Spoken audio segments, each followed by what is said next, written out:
এমন একটি নাটকের দল যারা কেবলমাত্র চায় না তাদের নাটকের মাধ্যম দিয়ে দর্শকের মনে জায়গা করে নিতে। তারা চায় মঞ্চের সামনের আসনগুলোয় বসে থাকা প্রত্যেকটি দর্শকের মনের মধ্যে একটি পরিবর্তন আনতে, তাদেরকে পরিণত করতে চায় তারা। এবং তাদেরই এই প্রচেষ্টার ফল তাদের সাম্প্রতিক প্রযোজনা কোজাগরি। কোজাগরি এমনই একটি নাটক যা কেবলমাত্র দর্শকদেরই পরিণত করছে তা নয়, এই নাটকে এই দলের যে কজন সদস্য অভিনয় করেছে বা অন্যভাবে জড়িত থেকেছে তারা নিজেদের মধ্যেও এক পরিবর্তনকে খুঁজে পেয়েছে। তারা মানুষ রূপে নতুনভাবে পরিণত হয়েছে। আসুন তাদেরই কাছ থেকে জেনে নিই কোজাগরির অভিজ্ঞতার কথা।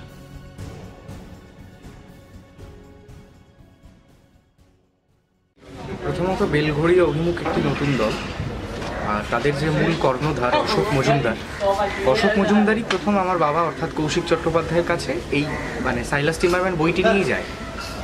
এটা তাঁরই ভাবনা যে এটাই তারা প্রথম প্রযোজনা হিসেবে চাইছে। দিয়ে বাবা তখন বেশ ব্যস্ত ছিল, তখন বাবা প্রথমে বলে স্ক্রিপ্টটা লিখে দিতে রাজি হয়। সাইলাস টিম্বারম্যান একটা ধরো ওয়েস্টার্ন একটা গল্প, সেটাকে পুরো আজকের মতো আজকের সময়ের উপযোগী একটা প্রাসঙ্গিক উপস্থাপনা করবার জন্য যে জোরালো স্ক্রিপ্টটার দরকার সেইটা বাবা সুন্দরভাবে করে। এবং আমার স্ক্রিপ্টটা প্রথম যখন শোনানো হয় সকলকে আমার ভীষণ পছন্দ হয়। তা বাবার প্রথমে দায়িত্ব ছিল স্ক্রিপ্ট লিখে দেওয়ার, তারপর ওরা খুব নাছোড়বান্ধা হয় যে বাবাকে ডিরেক্ট করতে হবে, তখন বাবা আবার ডিরেক্ট করতেও রাজি হয়। দিয়ে মোটামুটি আমরা এই ফেব্রুয়ারি থেকে শুরু করে এটা আমাদের জুনে 17 জুন ফার্স্ট শো হয়েছে, এর মধ্যে এই পুরো নাটকটা তৈরি হয়েছে। মিউজিকের কাজটা করার সময় কি এই প্রত্যেকটা গান বা এই প্রত্যেকটা যে আবহ সেইগুলো কিভাবে তোর মাথায় আছে, যে তোর এটাই ব্যবহার করতে হবে? প্রথমত হচ্ছে আমার বাবার যত নাটক সবগুলোতে আমি মিউজিক করি। আচ্ছা। ফলে বাবার সাথে আমার একটা কেমিস্ট্রি আছে খুব ভালো। ফলে আর সেটা সুবিধাও একটা, বাবা কোথায় কী চাইছে এটা খুব ক্লিয়ারলি না বলে দিলেও আমি বুঝতে পারি যে এখানে এরকম মিউজিকেরই দরকার। আর যেহেতু আমি এটা প্রথম কাজ নয়, অনেকগুলো মিউজিক পড়েছি, ফলে আমার মধ্যে ওই ধারণাটা এসে গেছে যে কোথায় কীরকম দেওয়া উচিত। এখন আমরা প্রথম একটা নতুন টিম, আমাদের তো পুরো রেকর্ডিং করতে পারবো না, আমাদের সেই পয়সা নিয়ে। ফলে আমাদের স্টক মিউজিক থেকেই মূলত আবহের কাজটা স্টক মিউজিক থেকেই করতে হয়েছে। তবু চেষ্টা করেছি যেগুলো রয়্যালটি ফ্রি মিউজিক সেইগুলো নেওয়ার। আচ্ছা। কিন্তু যেটা মূল একটা ব্যাপার যে নাটকটার মধ্যে রবীন্দ্রনাথ একটা মূল অংশ দখল করে রয়েছেন, খুব প্রত্যক্ষ না হলেও পরোক্ষভাবে রবীন্দ্রনাথ যেন কোথা থেকে রয়ে গেছেন। নাটকটা সেইভাবে লেখা হয়েছে। আমি প্রথম চেষ্টা করি নাটকটাকে পুরো ওই ধামসা মাদল এই যে ইনস্ট্রুমেন্ট এইটা দিয়ে তার মিউজিকটা করবার, কিন্তু তখন মিউজিকটা ধামসা মাদল দিয়ে হয়ে যেটা হলো খুব ক্লিয়ারলি বোঝা যাচ্ছিল যে এটা এই জায়গাটার গল্প, হয়তো পশ্চিম মেদিনীপুরের গল্প, এটা বোঝা যাচ্ছিল। ব্যাপারটা খুব সর্বজনীন হয়ে উঠছিল। তখন আমার মনে হয়েছিল আমার একটা মিউজিক দরকার, এই গল্পটা তো শুধু আমার এখানকার গল্প না, সবাই যেন রিলেট করতে পারে। তার জন্য যদি ধামসা বাজায় খুব ক্লিয়ারলি বলে দেওয়া হবে যে এটা পশ্চিম মেদিনীপুরের গল্প, সেক্ষেত্রে আমি এপিক মিউজিক তখন ব্যবহার করি। আবার ওয়েস্টার্ন আছে তার সাথে, যে হাফ টাইমের যে মিউজিকটা, সেখানে জাপানি একটা মিউজিক আমি ইউজ করেছি, তাইকো ড্রাম। সেটাও সবটা মিলেই তৈরি হয়েছে। খুব এরকম চোখ বুঝে বলে দেওয়া যাবে না যে মিউজিকটা ওয়েস্টার্ন। শেষ গানটা আমরা চাইছিলাম যে নাটকটা জুড়ে যে একটা অবস্থা তৈরি হয় না, চাপ চাপ চাপ চাপ প্রেশার হতে হতে শেষটা যেন একটা বাঁধ ভাঙার মতো অবস্থায় তৈরি যায় নাটকটা। সেক্ষেত্রে আমাদের মনে হয়েছিল ওটা রেকর্ডেড মিউজিকই দরকার, এবং আমরা সেটা অ্যারেঞ্জ করেছেন শুভদীপ গুরু। এটা খুব আমাদের বড় একটা পাওয়া। বাবান্দা বলতেই বাবান্দা রাজি হয়েছে, বাবান্দাই গিয়েছে গানটা, এটা তো একটা কথা। আর বিক্রম সিং, মোহন সিং এর ছেলে, তার গান আমরা ইউজ করেছি। সেই গানগুলো অদ্ভুত। বিক্রম সিং এর আমি খুব ফ্যান। আমি এইরকম রবীন্দ্রসঙ্গীত পছন্দ করি। আমার মনে হয় এটা অনেকটা খুব মাথায় হাত বুলিয়ে দেওয়ার মতো যেন একটা এফেক্ট তৈরি হয়। আমাদের নাটকটা জুড়ে যত প্রেশার হচ্ছে তার মাঝে যেন ওরকম একটা উদাত্ত, একটা ফাঁকা এলোকোয়েন্ট একটা গলা দরকার। সেক্ষেত্রে অন্য রেকর্ডেড মিউজিক বাজালে সেটা হতো না। ফলে আমরা সেখানে বিক্রম সিং এর রবীন্দ্রসঙ্গীত ইউজ করেছি, এবং আমার মনে হয়েছে খুব মিলতে কোথাও অসুবিধা হয়নি। এই রবীন্দ্রসঙ্গীত এই আবার ওয়েস্টার্ন, আমার মনে হয়েছে এটা মনে হয় খুব অসুবিধা হয়নি। ঘটনাক্রমে এই দলটার সঙ্গে আমি জড়িয়েছি, আমার খুব প্ল্যান ছিল না অভিনয় করতে, একটু জোরে বলো। হ্যাঁ, আমার কোনো প্ল্যান ছিল না অভিনয় করবার, আমি জড়িয়ে পড়েছি। তারপরে দেখা যায় একটা চরিত্র সোমনাথ, স্ক্রিপ্টে প্রাথমিকভাবে একটা লাইন লেগেছে, 4 নম্বর সিনে সোমনাথ আসে প্রতিবাদ সভায়, হইচই করে সেম সেম বলে বেরিয়ে যায়, এটা ছিল লেখা। তো এবার সেই সময় যেহেতু দল নতুন, পড়ার কেউ ছিল না, স্বাভাবিকভাবে অটোমেটিক চয়েস আমিই ছিলাম। তো ঠিক আছে, আমি করব। তো এবারে এই চরিত্রটা প্রাথমিকভাবে পড়ার পর তো সত্যি সত্যি অভিনেতার কিছু করার নেই, এর একটা চরিত্র সে আসে হয়েছি। এই চরিত্রটা পাওয়ার পরে যখন ধীরে ধীরে রিহার্সাল করা শুরু হলো, রিহার্সাল তো আমাদের ওরকমভাবে স্ক্রিপ্ট ধরে হয়নি, কৌশিকদার অসম্ভব অসাধারণ একটা পদ্ধতি যে ইম্প্রোভাইজ করতে করতে উনি গোটা নাটকটা করেছেন। তো এবার না এই চরিত্রটা করতে গিয়ে বিভিন্ন রকম ইম্প্রোভাইজেশনের মধ্যে আমায় পড়তে হয়েছে। তো হতে হতে না কখন আসলে আমরা হিটলারকে গাল পারি, কিন্তু আমাদের মনের মধ্যে তো ওই মাসিগোপালা ভদ্রের কাছে কোথাও আমরা আসলে ভেতরে ভেতরে কোথাও কেউ আমরা ডিকটেটার। তো আমার মধ্যে যে ডিকটেটারটা, সেইটা না আমি প্রথম জীবনে বুঝলাম যে আমার মধ্যে একটা ডিকটেটার আছে, স্যাটিসফাইড। সেই চরিত্রটা করতে গিয়ে সেই ডিকটেটারটা মারাত্মক স্যাটিসফাইড হয়। মানে আমাদের সমস্ত রকম রাগ ঘেন্না সমস্ত অটোওয়ালা ভিকিরি এদের ওপর পড়ে, কেন খুচরো চাইছিস, মেরে কান ফাটিয়ে দেবো। এবার আমাদের সেইগুলো ওর ওপর পড়ে। এবার আমরাও তো বিভিন্ন জায়গায় বিভিন্নভাবে আমাদের হেকল হতে হয়, যেটা শৈলেশ নাটকে হয়। আমরা তো বিভিন্ন জায়গায় বিভিন্নভাবে আমাদের মানে ওয়েট করি, হিউমিলিয়েট করা হয়, আমাদের কর্মস্থলে হিউমিলিয়েট করা হয়, সমস্ত হিউমিলিয়েট করা হয়। সেইটা কিন্তু আমি এখানে করতে গিয়ে আমার ভেতরের যে একটা ডিকটেটার, যে সব জায়গায় আমরা তো এক একটা হিরো নিজের কাছে, আমরা তো চাই যে আমরা সেই হিরো, তো সেইটা কোথাও স্যাটিসফাইড এই চরিত্রটা করতে। ফলে এই যে যখন আমি জানি আমি যখন সেম করি, আমি যখন ঢুকি অডিটোরিয়াম, আমি দেখি সবাই চমকে যায়, আমার ভালো লাগে। আমিও কোথাও চমকাতে পারি, আমার মধ্যে সেটা আছে। মিমিও একটা ছেলে, ভালো ছেলে, দাঁড়িয়ে নিয়ে ঘুরে বেড়ায়, কিন্তু আমার মধ্যে সেইটা আছে, এইটা আমার ভালো লাগে। এই জন্যই সোমনাথ চরিত্রটা আসলে আমার ভালো লাগে। আমার থিয়েটারে কোনো আইডিয়া ছিল না কিরকম হয় জিনিসটা। নাটক ছোটোবেলায় করেছি, বাট এরকমভাবে কখনো করিনি। তো অশোক আঙ্কেল, কল্যাণ আঙ্কেল আর অনুজয় তার হাত ধরে আমার থিয়েটারে আসা। প্রথম খুবই ভয় পেতাম, আমি একদমই স্টেজে ওঠার কোনো অভিজ্ঞতাই নেই, ইভেন গানও আমি কোনোদিন স্টেজে দাঁড়িয়ে করিনি। প্রথম আমার স্টেজ, এটা আজকে সেকেন্ড দিন হলো। আর জাগুরি যে ক্যারেক্টারটা, সেটা মানে আমার ব্যক্তি জীবনে ভীষণ প্রভাব ফেলেছে, আমি বুঝতে পারি। আমি আর জাগুরি একেবারেই কোনোভাবেই একরকম নই, আমি একটু ভীতু টাইপের। হ্যাঁ, মাঝে মাঝে একটু জাগুরি হয়ে যেতে হয়, তবে সবসময় একটু এড়িয়ে থাকতে পছন্দ করি, যে ঝামেলা না গেলেই ভালো, খুব বড়রা করছে বড়দের মাঝখানে না গেলেই ভালো। তো জাগুরি ক্যারেক্টারটা করতে করতে আমার একটা নিজের মধ্যে একটা কনফিডেন্স এসেছে, মনে হয় যে না এবার আমি জিনিসটা করতে পারবো, খুব ডিসিপ্লিন হয়েছি। অলস ভাবটা কেটে গেছে, ভীষণ অলস আমি, অলস ভাবটা একেবারেই কেটে গেছে, একদম নেই। আমার মনে হয় না জাগুরি ক্যারেক্টারটা করতে করতে আমার কোনো প্রবলেম হবে, কারণ এটা আমাকে খুব হেল্প করেছে, বা কথা বলতে হেল্প করেছে। আগে দাঁড়িয়ে এরকম কথা কারোর সাথে বলতেই পারতাম না, হাজারবার তোতলাতাম, এখন হয়তো তোতলাচ্ছি না। এটা করতে করতে আমার একটু সাহস হয়েছে, আমি দৃঢ়ভাবে যেটা ভুল সেটা বলতে পারি। কৌশিক চ্যাটার্জির হাত ধরে প্রথম মঞ্চে নামার অসাধারণ একটা অভিজ্ঞতা। আমাদের টিম মেম্বাররা অসাধারণ, তাই আমাকে খুব হেল্প করেছে, এই জন্য আমি ওদের কাছে ভীষণ ধন্যবাদ করি ওদেরকে, নাহলে এত কাজটা করতে। সমাজে কখনো রাস্তাঘাটে বেরিয়ে কোনো যদি এরকম কোনো কাউকে যদি অন্যায় করতে দেখো, তখন কি তোমার ভেতরে জাগরিটা জেগে উঠবে? হ্যাঁ, উঠবে, এখন জেগে উঠবে। কারণ আগে বললাম আমি ভীতু ছিলাম, প্রতিবাদ কাকে বলে করলে ফিডব্যাকটা কী পাবো সেটার কোনো ধারণা ছিল না, এখন ধারণা হয়েছে। যদি ভুল কাজের জন্য প্রতিবাদ করে হয়তো কিছু শুনতে হবে, ফিডব্যাকে শুনতে হলেও আমি যদি দেখি যেটা ভুল হচ্ছে আমি বলবো। আসলে ব্যক্তিগত জীবনের ক্ষেত্রে আমরা প্রায় সবাই একই রকম, একটা চতুর্দিকে আমরা বুঝি যে একটা ভয়ের বাতাবরণ রয়েছে। আমাদের মঞ্চসজ্জায় একটা উঠার থাকে এবং তাতে একটা চোখ থাকে, যে চোখটা আমাদের সবসময় তাড়া করে বেড়ায়, মঞ্চেও তাড়া করে বেড়ায়, জীবনেও তাড়া করে বেড়ায়। কিন্তু বাইরে ভয় থাকা মানেই এটা নয় যে সবাই ভীত হচ্ছে, কিন্তু ভেতরে একটা মানুষের মেধার কারণে, বোঝার কারণে, দূরদর্শিতার কারণে মানুষ বোকা নয়।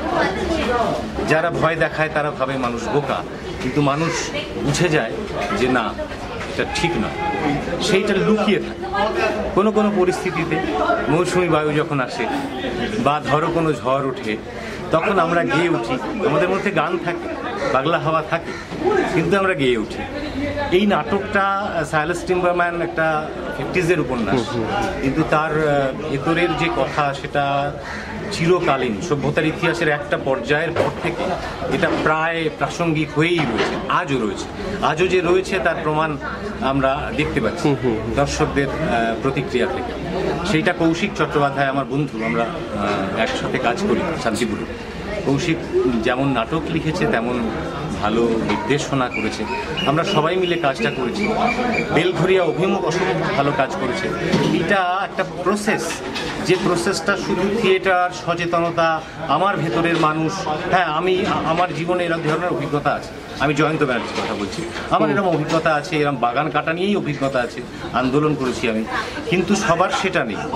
কিন্তু এই প্রসেসটার মধ্যে দিয়ে যখন আমরা ওদের সঙ্গে মিলি, এই এক দল ইয়াং ছেলে, আরও কিছু ছেলে যারা আমাদের মতোই, তাদেরকে নিয়ে যখন আমরা কাজ করতে শুরু করি, তখন এই প্রসেসটার মধ্যে দিয়ে আর একটা পরিবর্তন ঘটে। যে পরিবর্তনটা একটু আগে জাগরই বলে গেল, মানে সায়নী বলে গেল, যে আজকে হয়তো রাস্তায় কোনো অন্যায় দেখলে প্রতিবাদ করবে, প্রতিবাদ হয়তো নাও করতে পারে, কিন্তু ওই যে একটা ডায়ালগ আছে, মনে মনে জাগিয়ে রাখো নিজেকে, সেটা হয়তো ওই মূল্যায়নটা করবে, এবং সেটা একদিন মূল্যায়নগুলো জড়ো হতে হতে আর একটা অভিমুখের মতো প্রযোজনা হবে, আরও কিছু মানুষ প্রভাবিত হবে।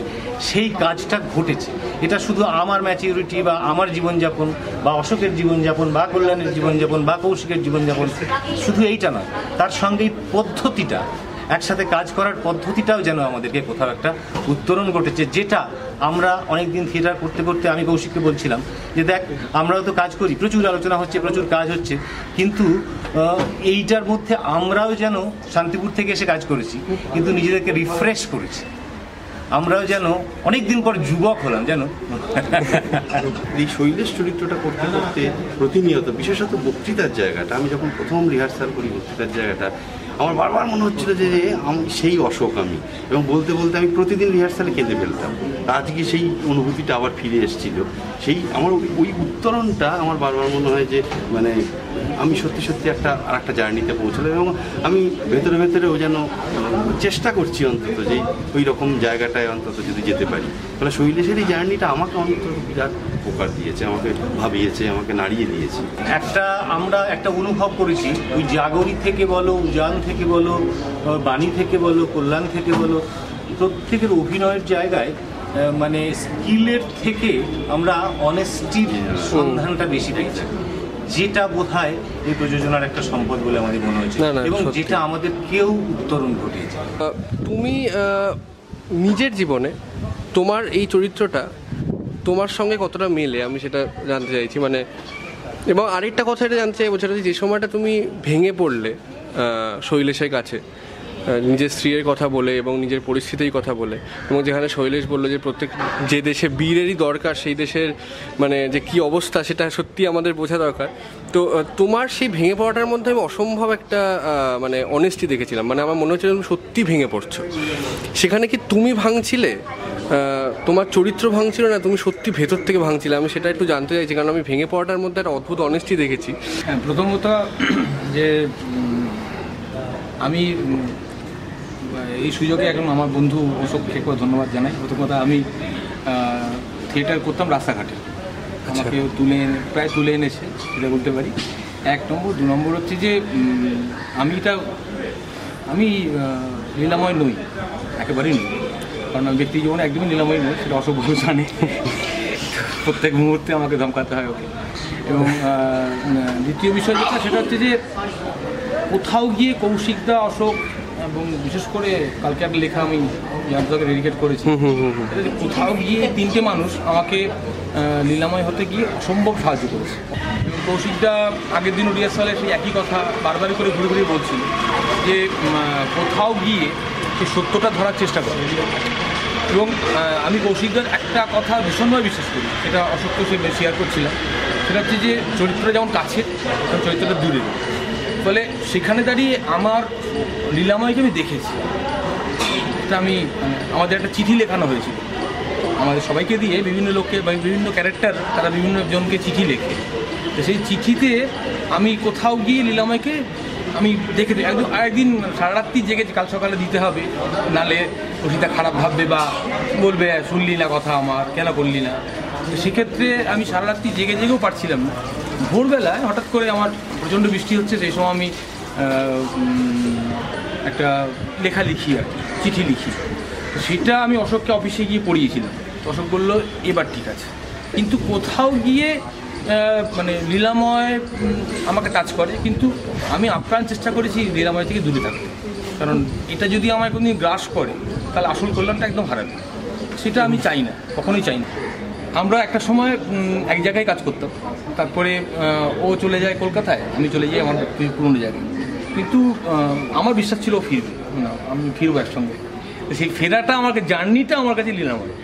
আর 2 নম্বর হচ্ছে যে ওর সঙ্গে 5 মিনিট স্ক্রিন মানে আমি মঞ্চ শেয়ার করব, এটা আমার কাছে খুব গর্বের বিষয়।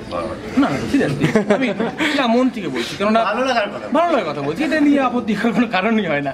তো এই মঞ্চ শেয়ার করাটা আমার কাছে লীলাময়, আমি এটার জন্যই লীলাময়ের কাছে খুব কৃতজ্ঞ যে লীলাময় আমাকে এই চান্সটা করে দিয়েছে। কৌশিক চ্যাটার্জির কাছে খুব কৃতজ্ঞ। এবং আরেকটা কথা বলে শেষ করি, সেটা হচ্ছে যে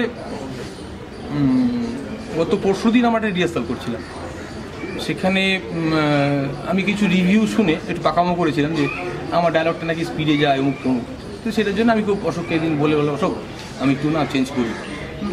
কৌশিকটা চেঞ্জ করতে দেন, অসম্ভব চেঞ্জ করতে দেন অনেক। কিন্তু এই সিনটাতে শুরুতে আমি প্রথমে এসে কিন্তু অশোকের কাছেই বসি, প্রথম থেকে এটা রিহার্সালে ছিল। তো একদিন হঠাৎ করে আমার মনে হয়েছিল যে এই লোকটার সঙ্গে দূরত্ব বেড়ে গেছে, আমি কী করে কাছে যাই। তো সেই মোটিভ নিয়ে আমি একটু প্রথমে দূরে বসি।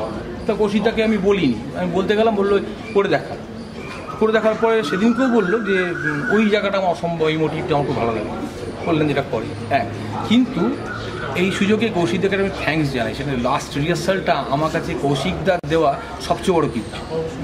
আমি আশাই করিনি যে লীলাময় আমাকে এই সুযোগটা করে দেবে, যে কৌশিক চ্যাটার্জি এখানে বসে আমাকে অশোককে ধরে প্রত্যেকটা শব্দ বলাচ্ছে, কোথায় কী ইমোশান, কোথায় তাকাচ্ছি। এবং তার চেয়েও বড়ো কথা, কৌশিক চট্টোপাধ্যায় একটা কী বলবো, একটা আমার কাছে একটা বই যে নেভার এন্ডিং, কিন্তু সেই মানুষ আমার প্রত্যেকটা মুভমেন্ট মনে রেখেছে।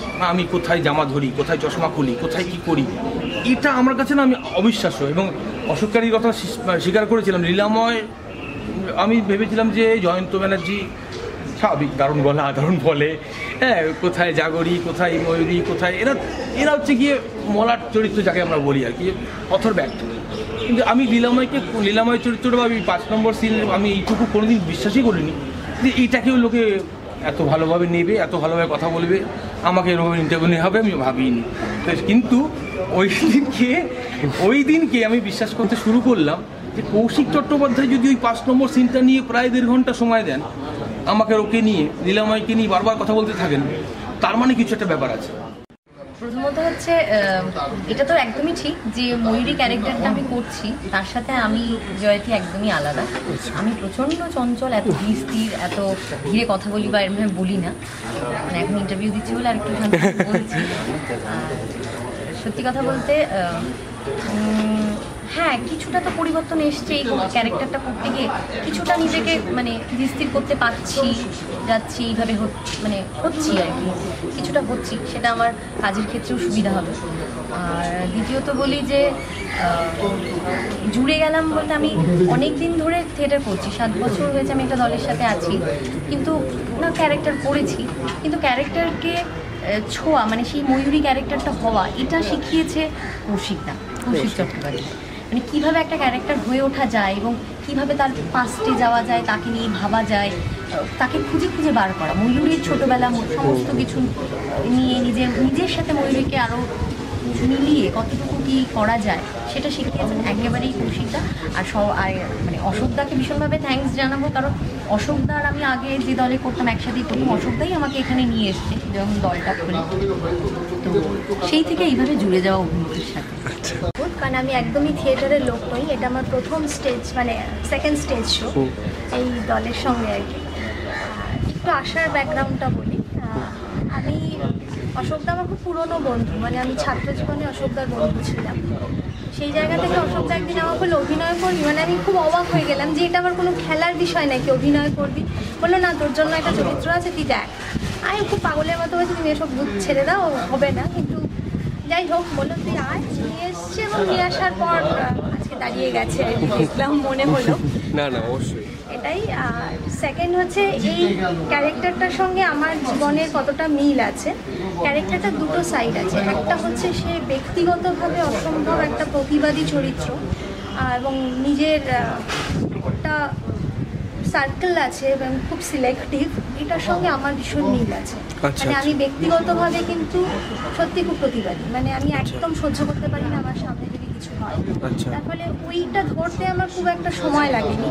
আবার আরেকটা দিক হচ্ছে যে সে সাংসারিক দিক থেকে একটা বিবাহ বিচ্ছিন্ন, একটা প্রচুর ঝড় ঝাপটা তার উপর দিয়ে গেছে, যেটাকে মানে শর্মিষ্ঠাকে আরও দৃঢ় করেছে, সেটা আমার সঙ্গে মেলে না। কারণ আমার সাংসারিক দিকটা একদম উল্টো আর কি, মানে সবার সঙ্গে মিলেমিশে থাকি। তো এই জায়গাটা মানে হতে এখানে শর্মিষ্ঠা হতে সাহায্য করেছে আবার সেই কৌশিকদা। সত্যি কথা বলতে আমার মতো একজন অভিনেতাকে অভিনেতা বানানোর যে প্রয়াস, তা কৌশিকদার শিক্ষণ পদ্ধতি। আমি কোনোদিন ভাবতে পারিনি যে এইভাবে কোনোদিন কিছু শেখানো যায়। মানে কৌশিকদার শেখানো দেখে আমার মনে হচ্ছে আমরা সত্যি নিজেদের এডুকেশনটাকেও যদি এইভাবে আনন্দের মধ্যে দিয়ে শিখতাম, তাহলে অনেক কিছু হতে পারতাম। মানে শর্মিষ্ঠাকে কল্পনা করো, শর্মিষ্ঠার যে স্ক্রিপ্টে যেগুলো, তার স্ক্রিপ্টের বাইরে তার লাইফ কী হতে পারে, কী না হতে পারে, তার কার সঙ্গে মিশত, কীভাবে কীভাবে চলাফেরা করতো, কেন বিবাহ বিচ্ছিন্ন হলো, এই সমস্ত কিছু নিয়ে কন্টিনিউয়াসলি ভাবছি। এই ভাবনাটাকে ছোঁয়ার চেষ্টা করছি, পেরেছি জানি না না অবশ্যই পুরোটাই।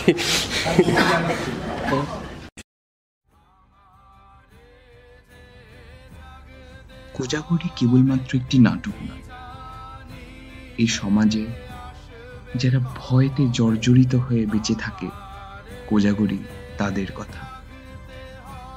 যারা এই ভয়কে ভেঙে সাহসকে অবলম্বন করতে চায়, কোজাগরি তাদেরই কথা। এবং যারা এই সাহসকে বহন করে অন্যায়ের বিরুদ্ধে লড়তে চায়, কোজাগরি তাদেরই কথা। কোজাগরি কেবলমাত্র একটি নাটক নয়, কোজাগরি একটি আলোকিত পথের যাত্রার সূচনা। তাই কেএমডিবির তরফ থেকে বেলঘরিয়া অভিমুখের সকল সদস্যকে জানাই কুর্নিশ। আমরা চাইব কোজাগরির মতো তাদের সকল প্রচেষ্টা যেন মানুষের মনকে গভীরভাবে ছুঁয়ে যায় এবং তাদের এক নতুন রূপে পরিণত করে।